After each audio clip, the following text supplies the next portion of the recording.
Hey guys, today I'm going to be talking about the Kickstarter launch for Cthulhu Death May Die. Now, I'm going to go over what the game is, our Kickstarter options, and yes, I'm going to get into that 2-foot tall miniature, if you can call it that. Let's get to it.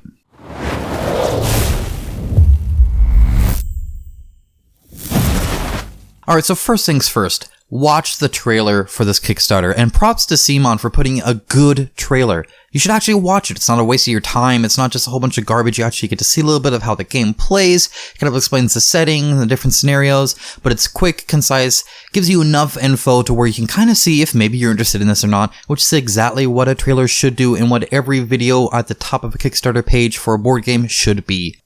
Now, this is a game that's actually designed by both Eric Lang and Rob DeVoe. I apologize if I mispronounced that name. I don't know how to pronounce it. I'm terrible with wording things anyway, so forgive me for that. Either way, this is not a legacy game, though. It is some pretty interesting game mechanics. I'll get into the game mechanics in a little bit. Suffice it to say, in summary, this is a co-op game for 1 to 5 players, where you pick between 2 Elder Ones and 6 episodes, making a total of 12 combinations of unique gameplay scenarios. So the Elder Ones are kind of the final boss, and each one kind of has different mechanics. And then each episode is a unique setting with different cards that make the enemies act differently, provide unique actions for the players, and then offer new discovery cards that are unique to that episode. So when you combine the two, you get kind of a combination of all of them. You just combine the cards and everything. It's really easy to do, and they're all packaged modularly, so you can pack them up that way and then bring them out however you decide. Each investigator that you choose comes with a unique skill and then has 2 more generic ones. So you will be unique just based off of your skill, and then you get these other skills that you can mess with along the way. The objective of the game is to mess up the ritual for summoning an Elder One and then make it vulnerable so you can kill it. It's as simple as that, right? Actually, it's probably harder than it looks. There's been a lot of talk about how hard this game is, and this is pretty common with all these Cthulhu-type games, but it's not always so easy to kill an Elder One, which it probably shouldn't. Now, there are several really neat aspects to this game. For one, unlike just about every other game involving Cthulhu, in this one you start out insane. You're not trying to not be insane. You are insane from the start of the game.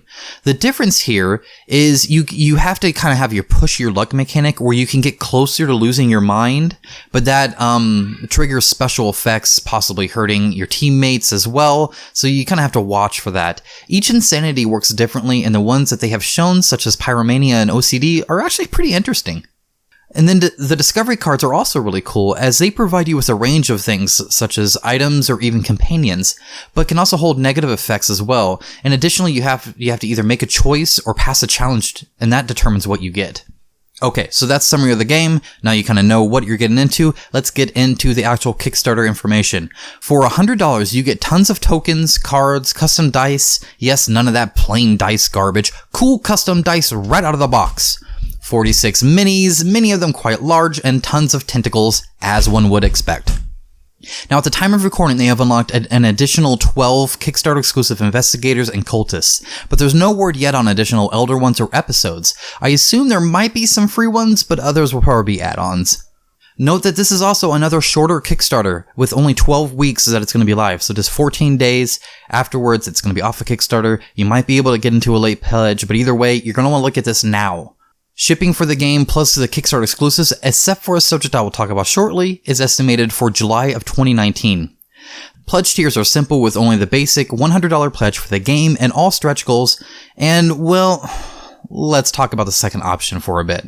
So the second option involves the the Taylor Swift option. This exclusive expansion is a much hyped about very large miniature with its own custom rule set where you actually get to play on the base of it. It was a very small, limited quantity that was taken up in less than a moment for $120.